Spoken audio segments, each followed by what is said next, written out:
تو یہ بھی ایک اسٹائل ہوتا ہے کسی کو سیدھے راستے پہ لانے کا کہ آپ دلائل سے یہ ثابت کر دیں کہ ہم تمہارے خیر خواہ ہیں, ہم تمہارا اچھا چاہتے ہیں. ایک طریقہ یہ ہوتا ہے کہ آپ دلائل سے کسی کو قائل کریں. غیر مسلموں کو دلیل سے اس بات سمجھائی جاتی ہے, جیسے قرآن نے دلائل بھی دیے ہیں اور قرآن نے یہ بھی ثابت کیا ہے کہ ہم تمہارے خیر خواہ ہیں. تو جناب ڈاکٹر ذاکر نائک کا جو انداز ہے وہ دلائل کا ہے, اور مولانا کلیم صدیقی صاحب کا جو اسٹائل ہے وہ محبت کا. ابے بھائی دلائل ایک طرف رکھ یار, تو بات سمجھ رہے ہیں, بات سمجھ. تو انہوں نے کچھ کارگزاریاں وہاں سنی, بڑا ایمان تازہ ہوا. انہوں نے ایک واقعہ سنایا کہ ایک عالم گئے عیسائی پادری کو دین کی دعوت دینے کے لیے. اس نے کہا مناظرہ کرو کھلے عام. تو ان عالم نے کہا کہ یہ جو گونج ہے نا, گونج یہ ختم کریں, بس صحیح ہے. تو ان عالم نے کہا کہ بھائی تجھے اگر مناظرہ کر کے جیتنا ہے نا, عزت چاہیے, تو میں کھلے عام اعلان کر دیتا ہوں کہ میرا اس سے مناظرہ ہوا تھا, میں ہار گیا. سمجھ رہے, میرا اس سے مناظرہ ہوا تھا اور وہ مناظرہ میں ہار گیا, تیری عزت ہو جائے گی, میں ذلیل ہو جاؤں گا. یہ چاہتا ہے نا, تو یہ میں پہلے ہی تیار ہوں اس کے لیے. لیکن میں تجھے ایک بات بتا دوں کہ آخرت میں تیری بخشش ایمان کے بغیر نہیں ہوگی, یہ تو سمجھ لے. میں تو ہار جاؤں گا, تیری عزت ہو جائے گی. مسلمانوں کا عالم ہار گیا اور ایک پادری جیت گیا, وہ میں بغیر مقابلے کے ہی اعلان کر دوں گا. لیکن تو یہ سوچ کہ کیا آخرت میں تیری بخشش ہو جائے گی اس دین کے ساتھ جس کو تو فالو کر رہا ہے؟ کیا یہ اسلام کے مقابلے میں ہو سکتا ہے؟ تو وہ پادری کی سمجھ میں بات آ گئی اور الحمدللہ اس نے اسلام قبول کر لیا. تو یہ بھی ایک انداز ہوتا ہے کہ بھائی تو اپنی سوچ, تیرا ضمیر کیا کہتا ہے, ضمیر کیا کہتا ہے. غلط چیز پہ انسان کا ضمیر اسے ملامت کرتا ہے, کبھی بھی مطمئن نہیں ہوتا. تو یہ بھی ایک دعوت کا انداز ہے. بڑے عرصے سے تمنا تھی کہ حضرت سے ملاقات کی جائے, ان کے طریقہ کار کو سمجھا جائے. تو انڈیا اور پاکستان سوکنے ہیں, دو سوکنوں کو ایک گھر میں رکھو تو وہ تو رہ لیں گی مگر پھر آپ نہیں رہ سکتے. رہنا چاہتے ہو تو ہیلمٹ پہن کے رہ سکتے ہو, آپ تو ہیلمٹ پہنو گھر میں داخل ہو. سمجھ رہے ہیں, ہیلمٹ کا جو مقصد ہے نا, صرف بائک پہ زخمی ہونے سے نہیں بچاتا ہے. 4 شادیوں والوں کے لیے بھی ہیلمٹ بے انتہا ضروری ہے, حقیقت ہے یہ. تو انڈیا اور پاکستان آپ کو پتہ ہے کہ جمع نہیں ہوتے, لیکن عوام ایک دوسرے سے بہرحال محبت کرتی ہے. تو پھر ان کے لیے ملاقات کی بہترین جگہ یا تو دبئی ہے یا ملیشیا. تو ملیشیا میں حضرت نے ایک تربیتی اجتماع کا پروگرام رکھا, غیر مسلموں میں کیسے تبلیغ کی جاتی ہے. تو پھر ہم نے کہا یہ تو بہت اچھی ایک ورک شاپ ہے باقاعدہ 3 دن کی, اس میں شرکت بھی ہو جائے گی, حضرت سے ملاقات بھی ہو جائے گی. تو پتلی گلی سے نکل لیے ہم. تو وہاں بہت کچھ سیکھنے کا موقع ملا. بہت سارے غیر مسلم تھے جنہوں نے اپنی کارگزاریاں سنائی. کوئی 27 سال پہلے مسلمان ہوا, کوئی 20 سال پہلے, کوئی 15 سال پہلے, اور مختلف زبانوں کے. اور کمال کی بات یہ کہ جو بھی مسلمان ہوا وہ خود مبلغ بن گیا, داعی بن گیا.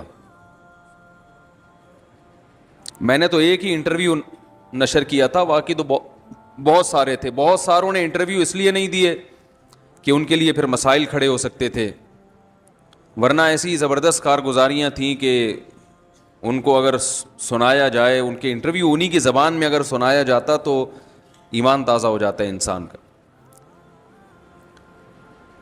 تو وہ غیر مسلموں میں گشت بھی کرتے ہیں. ہم نے کہا چلو تبلیغی گشت تو ہم نے دیکھا ہے, یہ والا بھی دیکھ لیتے ہیں. تو اس کا ایک خاص طریقہ ہوتا ہے کہ بھائی جو بھی جان پہچان والے ہیں غیر مسلم، ان سے ٹائم لیا، ان کے پاس گئے، تو جو متکلم تھے انہوں نے جو متکلم تھے وہ وہی تھے جو پہلے غیر مسلم تھے پھر مسلمان ہوئے تھے، کیونکہ وہ ان کی زبان زیادہ اچھی طرح جانتے. وہ ہندی الفاظ جو ہے نا، ہم تو نہیں جانتے نا ہندی کے پورے وہ چمتکار جانتا ہوں بس میں، ایک چمتکار اور دو چار ایسے الفاظ.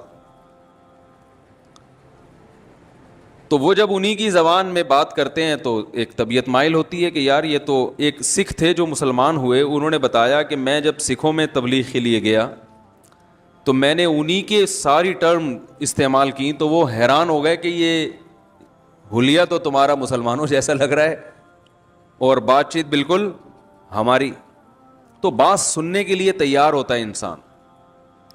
وما ارسلنا من رسول الا بلسان قومه ليبين لهم، فرمایا ہم نے جو پیغمبر بھی بھیجا انہی کی قوم میں سے بھیجا ہے. بلسان قومه، انہی کی قوم کی زبان دے کے بھیجا ہے. تو جس قوم کو تبلیغ کی جائے اسی کے لب و لہجے میں، اسی کی زبان میں اگر کی جائے گی تو فائدہ زیادہ ہوگا. یہ ایک اہم چیز ہے سیکھنے کو ملی. تو اس طرح سے تبلیغ کے لیے نکلتے تھے، ان کو جمع کر کے ان سے بات کرتے تھے. تو میں نے بھی ایک چیز نوٹ کی کہ غیر مسلم بات سننے کے لیے تیار ہیں، ان کو بتانے والا کوئی نہیں ہے. آدھا گھنٹہ بھی ان سے بات ہوئی ہے، انہوں نے غور سے سنا ہے. یہ جو ہم ایک ہی لاٹھی سے سب کو ہانکتے ہیں یہ غلط ہے. اتنی لمبی آدھا گھنٹے بھی بات ہوئی ہے نا، انہوں نے آرام سے بیٹھ کے سنی ہے. یہ ایک بڑا تجربہ تھا جو سامنے آیا کہ بھئی ایسا بھی نہیں ہے کہ جو ہم یہ سمجھتے ہیں کہ ان کی نفرت کرتے ہیں مسلمانوں سے، یہ بات سننے کے لیے تیار نہیں. ایسا نہیں ہے، سننے کے لیے تیار ہیں، بشرطے کہ بات تمیز سے پیش کرنے والا ہو کوئی.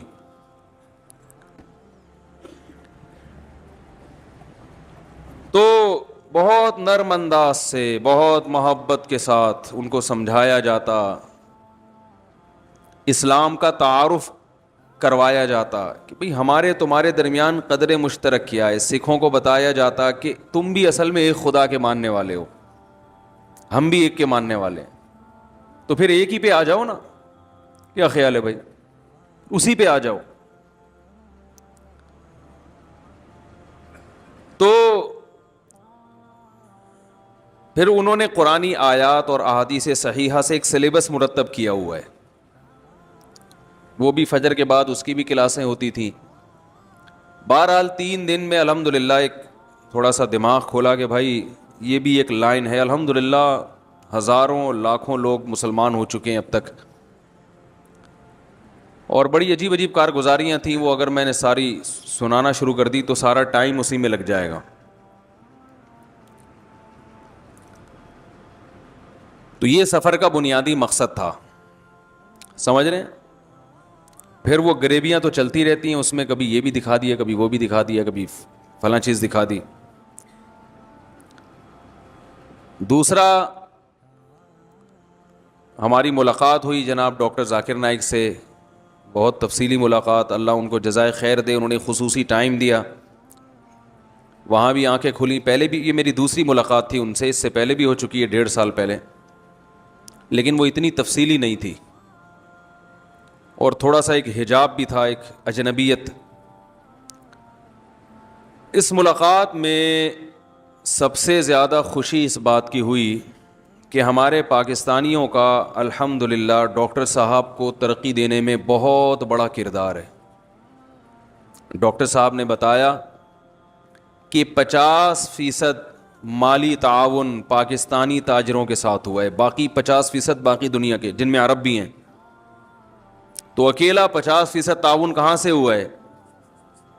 تو اس سے پتہ چلتا ہے بھائی پاکستانی اتنے بھی نالائق بولو نا یار نہیں ہیں. انہوں نے بتایا کہ جتنی جذباتی محبت پاکستان کے علماء کرتے ہیں، اتنی ایسے جذبات کہیں اور دیکھنے میں، محبت تو بہت لوگ کرتے ہیں جو جذباتی محبت پاکستانیوں کو ہے وہ کہیں اور اتنی بڑے پیمانے پر کہیں اور دیکھنے میں. ارے بولنے پر گورنمنٹ نے پابندی لگائی ہے بھائی, تو بول لو یار, بات تو مکمل کر لو. تو یہ بڑا اچھا امیج. تیسری چیز جو ہم نے اپنی آنکھوں سے دیکھی, ان کے ارد گرد بھی زیادہ تر پاکستانی ہیں, اردو بولنے والے. اردو سے مراد پورے پاکستان میں, چاہے وہ پنجاب سے ہوں, کے پی کے سے ہوں, لیکن وہاں جا کے تو سبھی اردو ہی بولتے ہیں نا. یہ بھی ایک بڑی اچھی بات ہے. تو اور کراچی کے بھی ہیں اسپیشل, یہیں کے کراچی کے خاص. یہ ایک بہت اچھی بات ہے پاکستانیوں کے لیے. یہ جو پاکستانیوں پہ فرقہ واریت کا تانا دیا جاتا ہے نا, فرقہ پرست فرقہ پرست فرقہ پرست, تو اتنے بڑے پیمانے پر ڈاکٹر صاحب کے ساتھ تعاون کرنا یہ فرقہ پرستوں کا کام, بولو بھائی, نہیں ہو سکتا. اسلام کی آواز اٹھائی, لوگوں نے ساتھ دیا, چاہے وہ ان کے مسلک سے ملتے ہوں یا نہیں ملتے ہوں. ان کے ساتھ رہنے والوں میں کچھ کوئی حنفی ہے, کوئی شافعی ہے, کوئی حنبلی ہے, کوئی سلفی ہے, سب ٹائپ کے لوگ ہیں اور اپنے اپنے مسلک پہ قائم ہیں. ایک بات خوب اچھی طرح سمجھ لیں, آج جو فرقہ واریت کو ختم کرنے کی کوشش جس اسٹائل میں کی جا رہی ہے, اس سے فرقہ واریت کم نہیں ہوگی بلکہ بڑھے گی. آج جو یوٹیوبرز ہیں نا, جو یوٹیوب پہ آ کے فرقہ واریت ختم کرتے ہیں اور قرآن و حدیث کا لیبل لگا کے کام کرتے ہیں, ان کا کہتے ہیں یہ حنفی غلط, یہ شافی غلط, یہ فلاں مسلک غلط. اس سے فرقہ واریت ختم نہیں ہوگی. وہ کہتے ہیں آؤ قرآن و حدیث پہ آ جاؤ, باقی سب کیا ہیں غلط. لیبل بہت اچھا ہے, لیکن اس سے سوائے اس کے کہ یہ ثابت کرنا کہ قرآن و حدیث پر میں ہوں باقی سارے غلط ہیں, یہ میسج جا رہا ہے, اس سے نفرتیں پھیلتی ہیں. آپ یہ بتائیں کہ میری رائے میں قرآن و حدیث کے مطابق مسئلہ یوں ہے, لیکن اس بارے میں ایک دوسری رائے بھی ہے جس کو فلاں لوگ فالو کر رہے ہیں, وہ بھی ٹھیک ہیں, میں بھی ٹھیک ہوں. نہیں آ رہی میرا خیال ہے بات. اس سے فرقہ پرستی ختم ہوگی. ڈاکٹر ذاکر نائک اس طرح سے فرقہ پرستی کے ختم کرنے کے قائل ہیں. اس طرح قائل نہیں ہے کہ ایک نیا فرقہ بنا دیں جس کا بعد میں نام نائکی فرقہ پڑ جائے یا ڈاکٹری فرقہ پڑ جائے. سمجھ میں آ رہی ہے بات؟ وہ حنفیوں کو بھی درست مانتے ہیں, وہ شوافے کو بھی درست مانتے ہیں, وہ حنابلہ کو بھی درست مانتے ہیں, وہ مالکیہ کو بھی درست مانتے ہیں, اور وہ اہل حدیث کو بھی درست مانتے ہیں اگر کوئی معتدل ہے. انہوں نے بتایا کہ پاکستان سے جو اہل حدیث میرے پاس ملنے کے لیے آتے ہیں بہت معتدل ہیں, ان کو اس پہ کوئی اعتراض نہیں ہے کہ کوئی حنفی ہے یا شافی ہے, وہ بھی ٹھیک ہے. اہل سنت والجماعت میں کوئی کسی بھی مجتہد کو فالو کرتا ہے تو وہ ٹھیک ہے. یہ کہنا کہ میں قرآن و حدیث اور وہ اندھا مقلد, یہ لیبل بہت اچھا ہے, اس سے سوائے امت میں آگ لگانے کے کچھ بھی حاصل نہیں ہوگا. بھائی ہم بھی قرآن و سنت کو فالو کر رہے ہیں, قرآن و سنت کی وہ تشریح جو آپ کر رہے ہیں ہم اس کو نہیں مانتے, وہ تشریح جو مجتہدین نے کی ہے اس کو مانتے ہیں. میں سمجھا پا رہا ہوں اپنی بات؟ فرقہ واریت کے خلاف ڈاکٹر ذاکر, میں دو پیغام خاص طور پر ڈاکٹر صاحب کے امت مسلمہ کو پہنچانا چاہتا ہوں. ایک, فرقہ واریت کے خلاف کیسے کام کیا جائے. دوسرا اس سے بھی اہم پیغام ہے جو میں دوسرے نمبر پہ دوں گا. پہلے میں اس ٹاپک کو مکمل کر لوں. ڈاکٹر صاحب کی جو رائے ہے اس میں فرقہ واریت ختم کرنے کا یہ طریقہ کہ میں ہی ٹھیک ہوں, یہ طریقہ درست بولو بھائی نہیں ہے, بلکہ ان کی رائے ہے کہ میں بھی ٹھیک ہوں. سمجھ رہے ہو؟ میں بھی ٹھیک ہوں. قرآن و سنت کی تشریحات میں اختلاف ہے, تو آپ کسی بھی رائے کو فالو کریں گے آپ قرآن و سنت ہی کو فالو کرنے والے کہلائیں گے. ہاں, بدعات کا اسلام میں کوئی جگہ نہیں ہے بدعت کے لیے, وہ کسی مجتہد کسی امام کا قول نہیں ہے. یہ جو بدعتیں ہو رہی ہیں نا, یہ تو بہت سی چیزیں امام ابو حنیفہ کے کھاتے میں ڈالی ہوئی ہیں, بہت سی چیزیں شوافے نے امام شافی کے کھاتے میں ڈالی ہوئی ہیں, تو وہ وہ تو کوئی بھی نہیں اس کو صحیح کہتا. ڈاکٹر صاحب نے مجھے بتایا کہ ان کی ڈاکٹر صاحب کی ریسرچ کے مطابق اس وقت دنیا میں اہل سنت والجماعت میں اس وقت بھی 50% فقہ حنفی کو فالو کرنے والے ہیں. 50% لوگ بولو بھائی فقہ حنفی کو فالو کرنے والے. اور پہلے تو یہ تعداد اور زیادہ تھی. 30% لوگ فقہ شافعی کو فالو کرتے ہیں. پورا ملیشیا انڈونیشیا امام شافعی کو فالو کرتا ہے. آپ نے یہ دعوت شروع کر دی کہ قرآن و حدیث پہ آ جاؤ, امام شافعی کو چھوڑ دو. لیبل بہت اچھا ہے, پیغام یہ جائے گا گویا امام شافعی قرآن و سنت کو فالو, یہ لیبل یہ پیغام جائے گا نا, میسج یہ جا رہا ہے کہ ہم فالو کر رہے ہیں, وہ فالو نہیں کرتے تھے. 30% لوگ کس کو فالو کرتے ہیں؟ امام شافعی کو. 17% لوگ امام مالک کے فقہ کو فالو کرتے ہیں افریقہ میں اور مختلف. یہ میں ڈاکٹر صاحب کی تحقیق بتا رہا ہوں, بڑے محقق ہیں, ظاہر ہے وہ کمزور بات کرنے کے عادی نہیں ہے. تو یہ کتنے ہو گئے؟ 97. 50% اس وقت پوری دنیا میں, یعنی آدھا اسلام کو جو فالو کرنے والے لوگ ہیں نا ان میں آدھے حنفی ہیں, امام ابو حنیفہ کو فالو کر رہے ہیں. 30% امام شافعی کو پورے ملک. 17% امام مالک کو. کتنے ہو گئے بھائی؟ 97 ہو گئے کہ نہیں ہو گئے؟ 2% فقہ حنبلی کو جو سعودی عرب میں ہے. 2% پوری امت کے وہ کتنے ہیں؟ 2%. 1% اس کے علاوہ ہیں جو سلفی حضرات ہیں یا اہل حدیث حضرات ہیں جو کسی ایک خاص فقہ کو فالو نہیں کرتے. تو اگر آپ جو آج کل جو ایک پیغام دیا جا رہا ہے نا کہ کسی ایک فقہ کو فالو کرنا غلط ہے, تو اس کا مطلب آدھی امت یعنی 97% مسلمان تو ویسے ہی کیا ہو گئے, بلکہ 99 صحیح ہے نا. پہلے ہی یہ میں اپنا تبصرہ کر رہا ہوں, یہ ڈاکٹر صاحب کے الفاظ نہیں, انہوں نے کی تو رپورٹ جو پیش کی وہ بتائی میں نے آپ کو. یہ میں اپنا تبصرہ کر رہا ہوں کہ آپ نے جب یہ لیبل لگا دیا کہ ہم ہی قرآن و سنت کو فالو کر رہے ہیں اور یہ جو کسی امام کو فالو کر رہا ہے یہ اندھا مقلد ہے یا یہ غلط کر رہا ہے, تو اس کا مطلب یہ ہوا کہ 99% مسلمان وہ گئے جہنم میں. ویسے ہی دنیا میں تقریباً 5 ارب سے اوپر کچھ آبادی ہے, تو 4 ارب تو ویسے ہی غیر مسلم ہیں. اچھا, ان میں شیعہ حضرات کو انہوں نے شامل نہیں کیا, وہ نکال کے اہل سنت والجماعت کی بات کر رہا ہوں میں, اہل سنت والجماعت.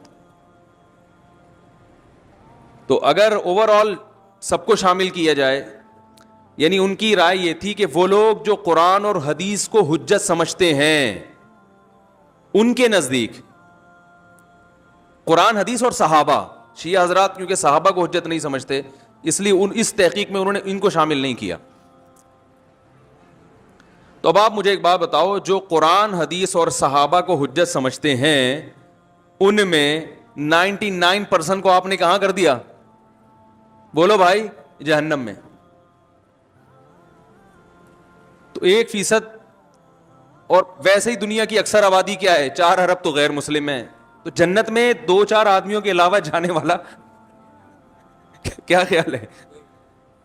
ہم تو ان 1% کو بھی اہل سنت میں شامل کرتے ہیں. ہم تو کہتے ہیں وہ جو 1% ہے وہ بھی اگر قرآن و حدیث کو فالو کر رہے ہیں, مقصد تو قرآن و سنت ہی ہے نا. ہم تو ان سے یہ مطالبہ کر رہے ہیں کہ بھائی آپ ٹھیک ہے, آپ بھی اگر جنت میں جاؤ گے تو یہ جو 99% ہے نا, یہ بھی کوئی جہنم میں. قرآن و حدیث کو فالو کرنے کے 2 طریقے ہیں. ایک یہ کہ آپ اپنی رائے پر اعتماد کریں, ایک یہ کہ آپ کہیں کہ میں جاہل ہوں, میں اس مجتہد کی رائے کو فالو کروں گا جو تابعین تبع تابعین کے دور میں سے تھے اور ان کی عقل و فراست ہم سے زیادہ, انہوں نے صحابہ تابعین تبع تابعین کو نمازیں پڑھتے ہوئے دیکھا ہے, وہ حدیث کی سند کی تحقیق آج کی نسبت ہم سے اچھی کر سکتے تھے. اس وقت تو سندیں 1-2 راویوں کے بعد نبی تک پہنچ جاتی تھی, وہ حدیث کو ہم سے زیادہ جانتے تھے. تو یہ اندھی تقلید نہیں ہے. اندھی تقلید یہ ہوتی ہے کہ جس کی تقلید کر رہے ہو اسی پر اطمینان نہ ہو آپ کو. دیکھو, ایک آدمی اپنے باپ کی وجہ سے اگر مسلمان ہے, اپنے باپ کے دین پہ چلتا ہے, اس لیے کہ اس کے والد کیا تھے؟ مسلم. اور ایک آدمی اپنے باپ کی وجہ سے غیر مسلم ہے اس لیے کہ اس کے والد کیا تھے؟ غیر مسلم. تو ان میں اندھا مقلد کون ہے کہ باپ کے صحیح ہونے کی دلیل نہیں ہے پھر بھی باپ کو فالو کر رہا ہے؟ جہاں باپ کے صحیح ہونے کی دلیل ہو وہاں باپ کو فالو کرنا یہ اندھی تقلید بولو بھائی نہیں ہے. یہ میرا بھی ٹاپک نہیں ہے, یہاں کدھر سے بات چلی گئی. تو ڈاکٹر صاحب نے بتایا کہ 50% فقہ حنفی کو فالو کرتے ہیں, 30% فقہ شافعی کو فالو کرتے ہیں, 17% فقہ مالکی کو, 2% فقہ حنبلی کو, 1% پھر باقی لوگ ہیں.